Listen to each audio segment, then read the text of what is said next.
다른 사람의 마구간에서 태어나고 다른 사람의 묘지에서 죽었습니다.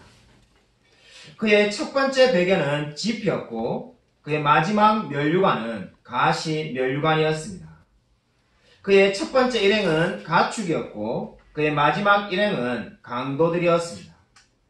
그의 첫 번째 안식처는 다른 사람의 구이였고 그의 마지막 안식처는 다른 사람의 십자가였습니다.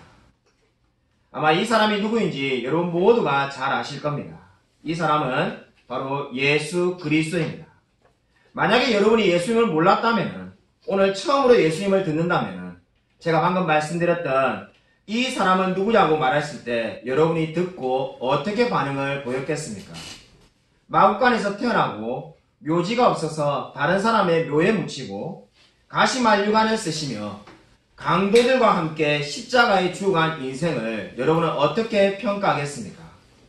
아마 그 누구도 훌륭한 삶이라고 말하지 않을 겁니다. 아마 10분 중에 9분은 그저 안타깝고 기구한 인생이다라고 말할 것입니다. 그러나 성경은 이 예수님의 삶에 대해서 저와 여러분을 위해서 생명을 내어놓으신 위대한 삶이다라고 평가하고 있습니다. 여러분, 오늘 우리가 성경 읽은 요한복음 8장에 이르면은 예수님의 사역을 반대하는 바리새인들의 방해가 절정에 이르고 있습니다. 이미 바리새인들은 요한복음 7장을 읽어보면은 예수님을 체포해서 죽이려고 하였습니다. 근데 실패하였습니다. 그래서 이제 바리새인들은 예수님의 대중적인 인기 때문에 지금 당장 체포하기는 어렵다고 생각하고 일단 예수님을 조롱하는 것으로 방향을 틀고자 합니다. 그래서 바리새인들은 예수님을 조롱하기 위해서 3가지 질문을 합니다. 오늘 우리가 읽은 말씀 안에 예수님께 바리새인들이 조롱하는 3가지 질문이 등장합니다. 첫 번째 질문이 19절에 나오고 있습니다. 그들이 묻되 내 아버지가 어디 있느냐라고 지금 바리새인들이 예수님께 묻고 있습니다. 왜 바리새인들이 갑자기 생뚱맞게 내 아버지가 어디 있느냐라고 예수님께 묻고 있습니까? 그 이유는 바리새인들은 예수님이 사생아라고 믿었기 때문입니다. 우리 어린 학생들도 있는데 사생아가 누구입니까? 사생아라는 것은 한마디로 말해서 아버지가 누군지도 모르고 태어난 자식이라는 겁니다. 바리새인들이 예수님을 사생아라고 말하는 근거가 어디에 있습니까? 찾지는 않겠습니다만은 마태복음 1장 18절을 보면은 마리아가 예수님을 임신했을 때 마리아와 요셉은 약혼 관계에 있었다라고 성경이 말을 하고 있습니다. 근데 엄밀하게 말하면은 그 약혼은 우리에게는 없는 개념인데 정혼이라는 단어입니다. 유대인들은 약혼과 결혼 사이에 정혼이라는 것이 있었습니다. 정혼이라는 것은 이미 부부이지만은 법적으로 1년간 관계를 맺지 않는 겁니다. 관계를 맺지 않는 이유는 여자가 얼마나 정결한지를 그때 확인하겠다는 의미가 되겠습니다.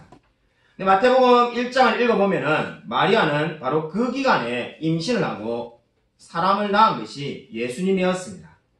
그러니까 바리새인들이 보기에는 어떻습니까? 예수님은 요셉의 아들도 아니고 그러니까 결국 영락없는 사생아라고 생각한 겁니다. 그래서 바리새인들이 예수님에게 내 아버지가 누구냐라고 묻고 있습니다. 이 질문은 정말로 예수님의 아버지가 있는 장소를 말을 해라는 것이 아닙니다. 지금 예수님 너는 사생아다라고 말을 하고 싶은 겁니다. 내 아버지가 누구냐는 말은 너는 사생아의 아들 주제에 우리를 어떻게 가르치려 드느냐라고 말을 하고 있는 겁니다. 여러분, 바리새인의 이 첫 번째 질문에 대해서 예수님이 하신 대답이 무엇입니까? 21절 말씀을 우리 다시 한번 읽겠습니다. 21절 같이 한번 읽겠습니다. 시작. 다시 이르시되 내가 가리니 너희가 나를 찾다가 너희 제 가운데서 죽겠고 내가 가는 곳에는 너희가 오지 못하리라.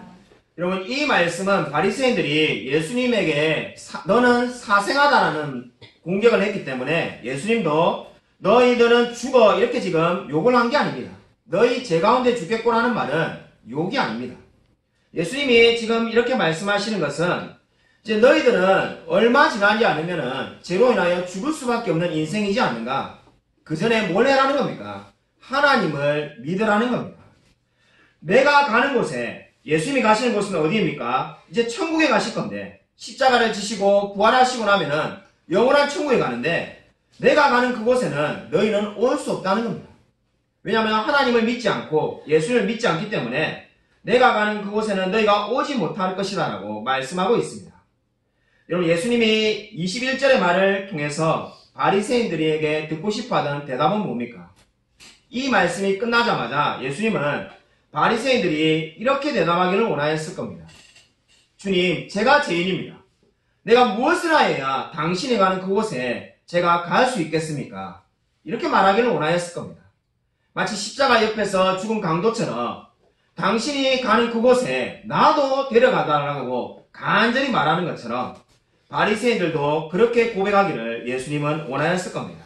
그러나 바리새인들은 이 예수님의 21절의 말씀을 어떻게 이해하였습니까? 여러분, 바리새인들의 두 번째 질문을 주목하여 보십시오. 22절 말씀을 보면은 바리새인들이 두 번째로 질문하는데 그 말이 바로 21절의 말씀에 대한 대답이기도 합니다. 내가 가는 그곳에 너희가 오지 못하리라 하니 그가 자결하려는가? 지금 바리새인들은 예수님이 자살하려고 하는가? 이렇게 반응을 보이고 있습니다. 왜 그렇게 생각하고 있습니까? 예수님이 지금 팔레스타인 지방에서 어느 쪽을 가든지 간에 바리새인이 따라갈 수가 있습니다. 근데 바리새인들이 따라갈 수 없는 곳으로 이제 가겠다고 하니까 그곳은 어떠한 곳이라는 겁니까? 죽어서 가는 곳이니까 그가 자결하려는가? 이렇게 지금 말을 하고 있는 겁니다. 여러분, 그러나 예수님은 자살하려고 한 것이 아닙니다. 우리가 다 알다시피 예수님은 자살을 하려고 하신 것이 아니라 우리를 살리기 위해서 자기 목숨을 스스로 십자가에 내어놓으신 겁니다. 여러분, 이 말씀을 읽다 보면은 지금 어떤 생각이 됩니까? 이 유대인들과 바리새인들은 자기들이 천국 갈 사람이라고 생각한 것을 우리가 알 수가 있습니다. 어떻게 그것을 알 수가 있습니까? 유대인들은 자살을 하면은 지옥에 간다고 모두가 믿고 있었습니다. 당시 유대인들은 자살한 사람은 반드시 지옥에 간다고 믿었습니다. 그런데 지금 이 예수의 말씀에 대해서 유대인들이 어떻게 말합니까? 그가 자결하려는가? 그러니까 자살해서 지옥에 가려는가? 이렇게 말을 하고 있습니다. 근데 우리가 따라갈 수 없다는 말은 어떤 의미를 담고 있습니까? 바리새인들 자기는 천국에 갈 사람이라는 겁니다. 그 생각을 이 말씀 속에서 우리가 다 알 수가 있게 됩니다. 여러분, 성경을 읽다 보면은 왜 바리새인과 서기관들은 예수님에 대해서 부정적으로 생각했을까라는 의문이 듭니다. 설령 예수님을 하나님으로 믿지 못한다 하더라도 예수님을 좋은 선생님 또는 랍비로 대접할 수 있을 건데 그렇게 대접하지 않고 왜 예수님과 사사건건 부딪히고 싸움을 할까? 이런 생각을 아마 한 번쯤은 해보았을 겁니다. 그 이유가 무엇일까요? 동일한 고민을 우리 C.S. 루이스라는 작가가 하였습니다. C.S. 루이스는 이런 말을 남겼습니다. 예수님은 미치광이가 아니면은 하나님이시다. 정상적인 사람은 예수님을 위대한 도덕적 스승으로 여기고 따를 수가 없다. 예수님은 결코 그런 선택의 여지가 없도록 만드셨다는 말을 남겼습니다. 여러분, 이 말이 무엇을 의미합니까? 예수님은 자신을 그저 뛰어난 선생으로 모실 수 없도록 그러한 여지를 하나도 없게 만드셨습니다. 왜냐하면 바리새인들이 예수님을 그냥 뛰어난 선생으로 모시며 살아갈 수가 없습니다. 왜 그렇습니까? 예수의 말씀을 듣다 보면은 인생에서 두 가지 길 중에 한 가지를 선택할 수밖에 없습니다. 예수님을 하나님으로 믿거나 또는 미치광이로 여길 수밖에 없습니다.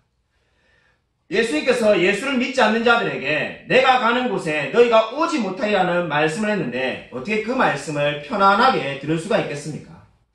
예수님이 천국에 간다면은 바리새인들 자기들은 지옥에 간다는 말인데 그 말이 맞습니다. 훌륭한 선생입니다. 이렇게 반응을 보일 수가 없습니다. 우리 주위를 보면은 예수를 믿지 않지만은 간혹 성경은 좋은 책입니다 라고 말하는 분들이 있습니다. 그러나 그분들도 성경 말씀을 깊이 이해하기 시작하면은 결국 두 가지 중에 한 가지를 선택하는 기로에 놓일 수밖에 없습니다. 그것은 무엇입니까? 예수님을 하나님으로 믿거나 또는 예수님을 미치광이로 여길 수밖에 없습니다. 저와 여러분도 두 갈래 길 앞에 있습니다. 여러분은 어느 길로 가기를 원하십니까? 예수님이 나의 주, 나의 하나님이십니까? 아니면은 허무맹랑한 이야기를 하고 계시는 미치광이에 불과한 겁니까? 여러분, 주님은 지금도 저와 여러분이 하나님께 나오기를 기다리고 계십니다. 여기에 유일한 인생의 소망이 있습니다. 여러분, 오늘 바리새인이 한 세 번째 질문을 보시면은 25절에 세 번째 질문이 나옵니다. 우리 25절 말씀을 우리 같이 한번 읽겠습니다. 네, 시작. 그들이 말하되 내가 누구냐? 예수께서 이르시되 나는 처음부터 너희에게 말하여 온 자니라. 여러분, 바리새인의 세 번째 질문은 내가 누구냐라고 묻고 있습니다. 이 말은 예수님이 누군지 몰라서 묻는 말이 아닙니다. 우리가 이미 살펴본 것처럼 지금 바리새인들은 예수님이 사생아라고 생각할 정도로 예수님에 대해서 잘 알고 있었습니다. 그런데 왜 너가 누구냐라고 지금 묻고 있습니까? 이 질문은 바로 예수님인 당신은 아무것도 아니다라는 것을 지금 말하고 싶은 겁니다. 다르게 말한다면 당신이 말하고 있는 모든 내용들은 우리가 인정하지 않겠다는 뜻을 담고 있습니다. 다르게 말한다면 예수님 당신이 도대체 누구길래 왜 나타나서 우리를 혼란스럽게 하냐는 그런 원망도 거기에 다 담겨 있습니다. 어떻게 말을 하든지 간에 내가 누구냐는 말은 지금 예수님을 부인하며 예수님의 말씀을 믿지 않겠다는 뜻입니다. 여러분, 예수님은 어떠한 분입니까? 이미 23절에 예수님은 자기를 소개하였습니다. 23절에 예수님이 자기 자신을 어떻게 소개하였습니까? 나는 위에서 났으며 나는 위에서 났다라고 예수님이 분명히 자신을 소개하였습니다. 위에서 났다는 말은 하늘에서 내려오셨다는 뜻입니다.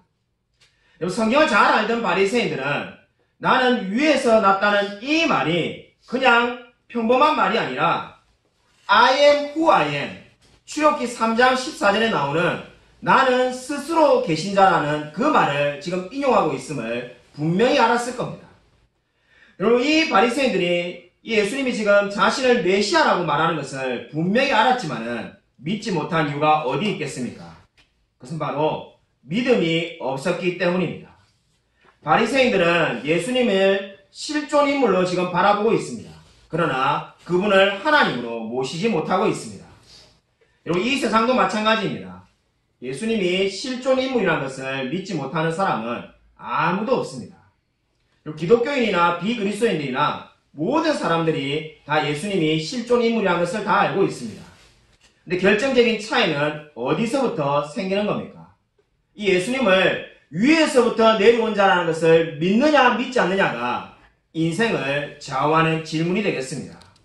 오늘 성경 말씀의 바리새인들도 예수님께서 나는 위에서 내려온 자다, 나는 스스로 계신 자라는 말을 하지 않았다면 결코 화를 내지 않았을 겁니다.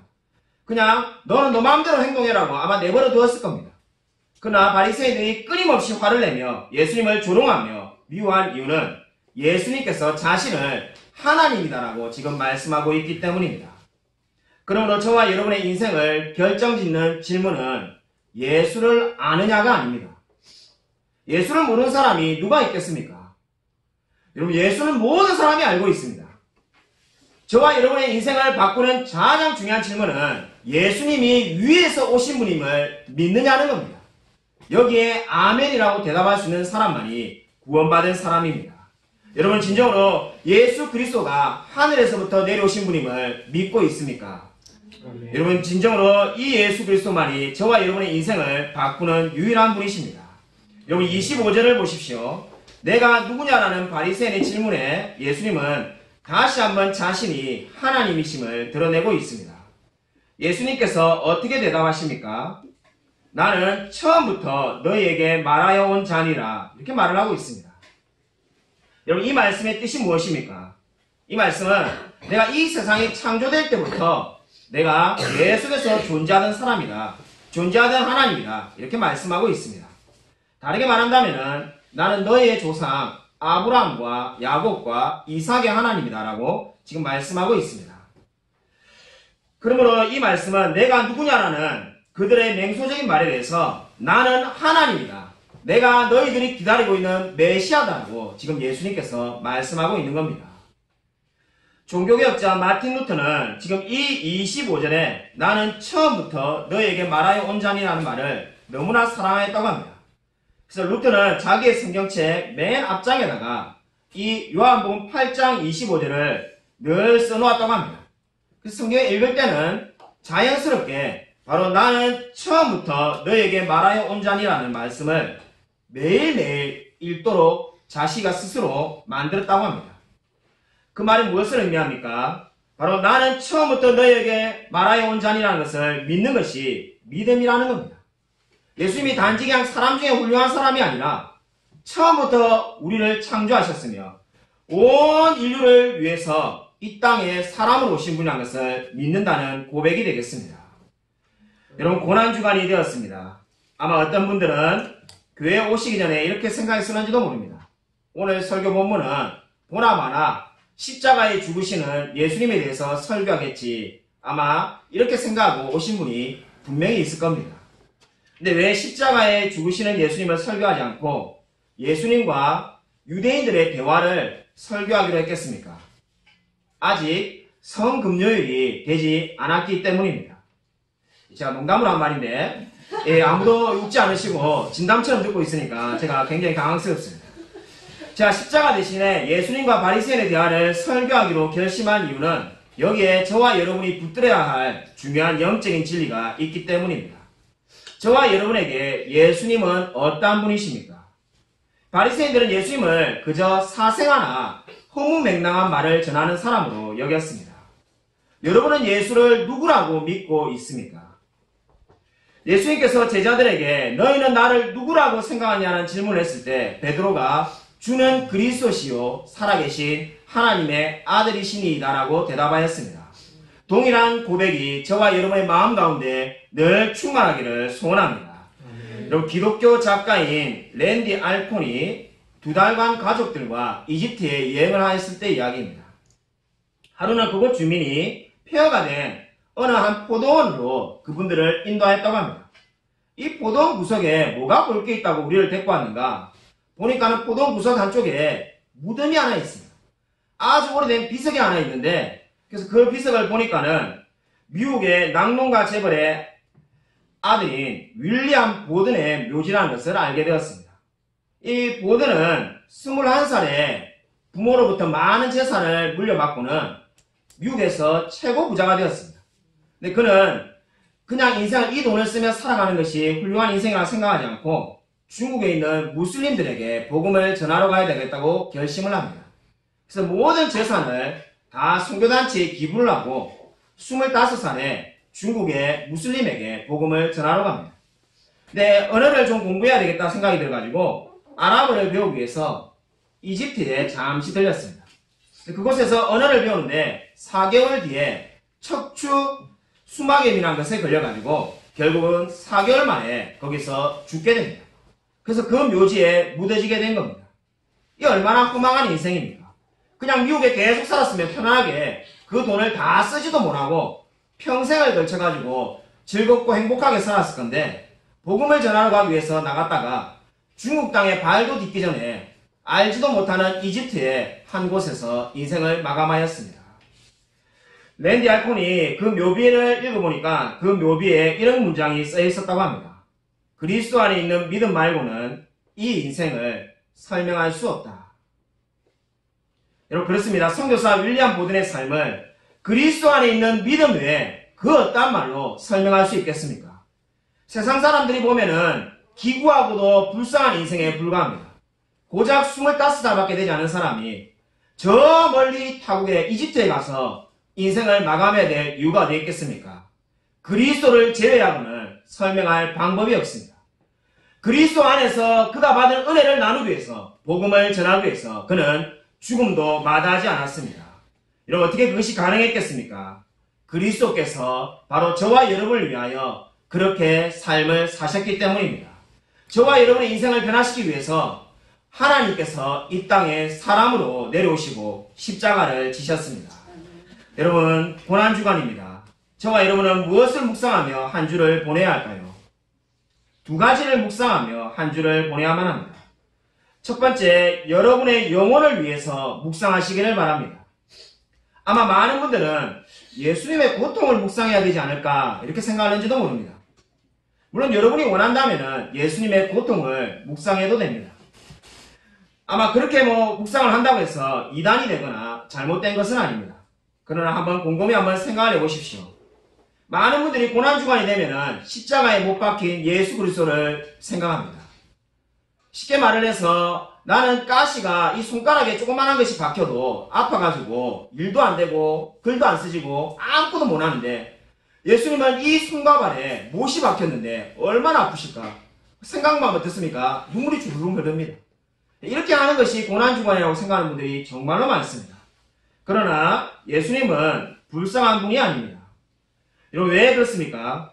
예수님께서는 성부 하나님께서 저와 여러분을 구원하기 위해서 창세전부터 세우신 그 계획을 따라 십자가를 지시기 위해서 이 땅에 사람으로 오셨습니다. 그리고 그 모든 계획을 다 이루셨습니다. 그래서 예수님은 십자가에 돌아가실 때도 뭐라고 말씀하셨습니까? 내가 너무 억울하다 이렇게 말하지 않았습니다. 나는 다 이뤘다라고 고백하지 않았습니까? 그 다 이룬 것이 무엇입니까? 이제 대속의 일을 다 이루셨다는 겁니다. 그러나 예수 그리스도는 결코 불쌍하지가 않습니다.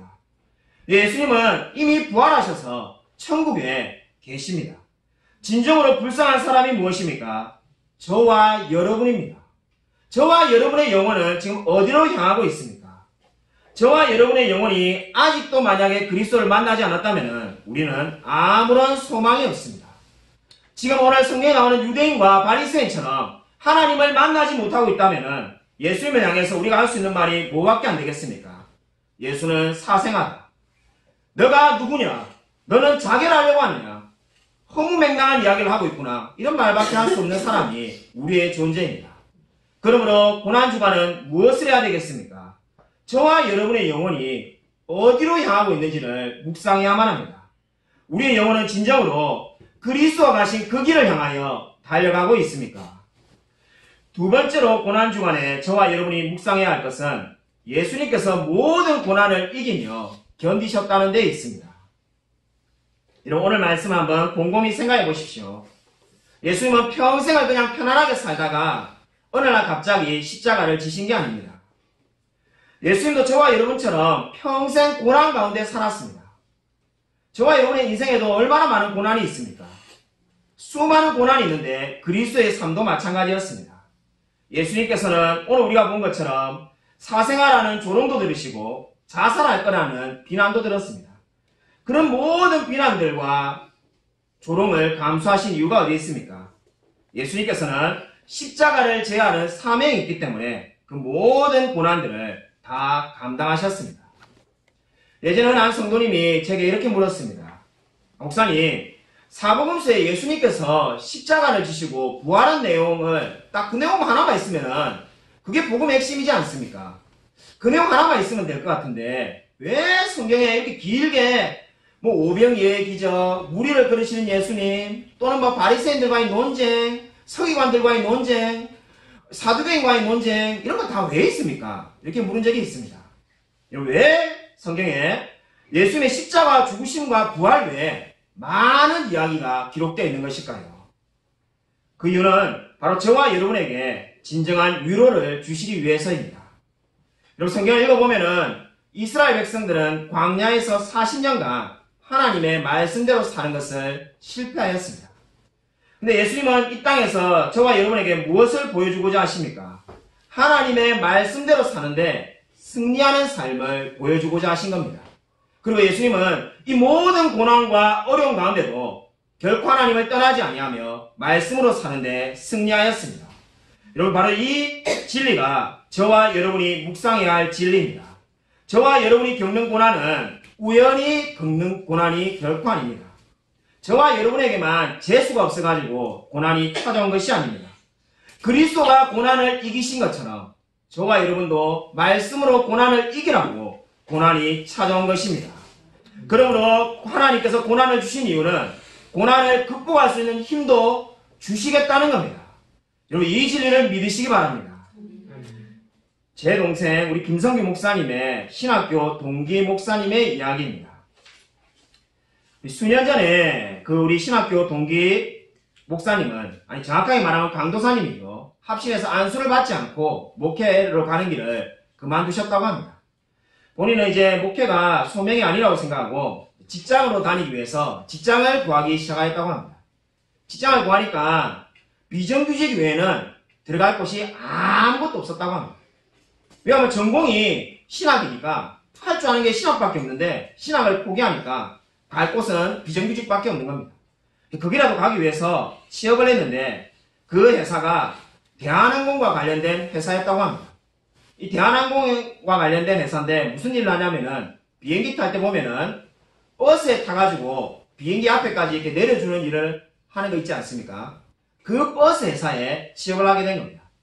근데 그 버스 회사에 취업을 했는데 새해가 되니까는 공교롭게도 그 버스 회사에서 모든 직원들을 모아놓고는 돼지 머리를 갖다 놓고는 다 절을 하라고 시켰다고 합니다. 모든 분들이 다 절을 하는데 이 강도사님이 생각해보니까 나는 이거는 절대 할 수 없다 생각해서 절을 안 하고 본인은 서 있었다고 합니다. 서 있으니까 그분이 또 키가 커가지고 사람들 눈에 금방 띄게 된 겁니다. 그러니까 대표이사가 보더만은 저 사람은 누군데 절을 하지 않느냐 이런 말을 하게 된 겁니다. 그래서 주위에 있는 동료들이 분위기를 보니까는 아 이분은 잘리겠구나. 이제 다음 주나 다다음 주 되면은 회사에 안 나오겠구나 이렇게 생각했다고 합니다. 근데 어떻게 된 영문인지 회사에서 잘리지 않고 계속 이렇게 다니게 됐다고 합니다. 아 그래서 하나님의 은혜구나라고 이제 감사하게 생각하고 다니고 있는데 그 다음해가 되니까는 이분이 승진을 해서 이제 진급을 하게 되었다고 합니다. 진급을 해서 하나님 은혜라고 생각하며 감사하게 지내는데 진급이 되자마자 새로운 일을 한 가지 시켰는데 사장이 오라고 하더만은 시청에 가서 로비를 좀 하라는 겁니다. 무슨 로비를 하는가 보니까는 그냥 쉽게 말을 해가지고 뇌물을 주고 오라는 겁니다. 가서 뇌물을 주고 대신 갔다 오라 이렇게 시키는 겁니다. 그래서 이분이 강도사님이 그만두면 그만뒀지 내가 절대로 이 일을 안 할 거야 라고 며칠간 안 가고 버티고 있었다고 합니다. 직장의 동료들이 이제 보니까는 이번에야말로 이분이 잘리겠구나. 작년에 절을 안 한 거는 어찌어찌게 넘어갔지만은 고사 지날 때 이제는 정말로 잘리겠구나 이렇게 생각했다고 합니다. 본인도 이제 꼭 그만두라고 말하겠지 생각하며 그냥 버티고 있었다고 합니다. 근데 그때 갑자기 서울시 공무원 한 사람이 예전에 기억이 나십니까? 예전에 뇌물 수술을 받았는데 1억 이상의 수술을 받고 자살하는 사건이 뉴스에 나왔습니다. 딱 마침 그 사건이 뉴스에 나오니까 사장님이 전화가 와서는 너 혹시 시청에 벌써 뇌물 갖다 주러 갔다 왔냐 이렇게 물었습니다. 안 갔습니다 이래 말하니까 그 절대 가지 말라고 그 가지 말고 어떤 일을 해라고 하면서 안 하게 된 겁니다. 결국은 이 강도사님이 회사를 그만두지 않고 계속 다니게 되었다고 합니다. 여러분 이 이야기가 무엇을 보여줍니까? 저는 이 이야기를 들을 때마다 정말 하나님께서 그 사랑하시는 자의 삶을 늘 지켜보아해 주신다는 것을 알게 됩니다. 세상에 우연은 없습니다. 인생의 모든 분들에게 고난이 있습니다. 그러나 그 고난 가운데 하나님께서 반드시 함께 하실 것입니다. 이런 예전에 제가 박윤선 목사님의 주석을 읽다가 이런 글귀를 읽은 적이 있습니다. 고난을 견디게 하는 것도 자신의 의지력이나 참을성이 아니라 하나님이 주시는 힘이다. 이 말을 꼭 기억하시기 바랍니다. 우리가 고난을 견디는 것은 내가 의지력이 강해서 고난을 견디는 게 아닙니다. 나는 다른 사람보다 잘 참는 사람이니까 고난을 잘 이길 수 있을 거야. 천만의 말씀입니다. 고난을 이기는 것은 바로 고난을 이길 수 있는 하나님께서 능력을 주시기 때문입니다. 저와 여러분에게 하나님께서 고난을 주시는 힘을 주시기 때문에 우리가 고난을 이길 수 있는 겁니다. 그러므로 야고보서 5장 13절이 말씀하는 바는 언제나 진리입니다. 너희 중에 고난당하는 자가 있느냐? 그는 기도할 것이요. 왜 기도를 해야 되는 겁니까? 고난을 이길 수 있는 힘을 하나님께서 주시기 때문입니다. 저와 여러분이 의지가 대단해서 고난을 이기는 것이 아니라 내가 참을성이 많기 때문에 고난을 이기는 것이 아니라 하나님께서 능력을 주시기 때문에 고난 가운데 승리할 수 있는 것입니다. 오늘 그리스도도 수많은 고난이 있었지만은 바로 하나님의 은혜를 받고 이 모든 고난을 다 이겨내며 승리하였습니다. 그리고 십자가를 지시고 저와 여러분의 모든 죄를 대속하였습니다. 우리에게 당한 고난이 있습니까? 그 고난을 하나님의 말씀으로 이기며 살아가십시오. 아무쪼록 고난 주간에 예수 그리스도가 당하신 고난의 의미를 알고 우리 가운데 있는 고난 가운데도 늘 하나님이 함께 하심을 믿고 승리하며 살아가는 저와 우리 모든 성도님이 되시기를 주님의 이름으로 간절히 축원드립니다.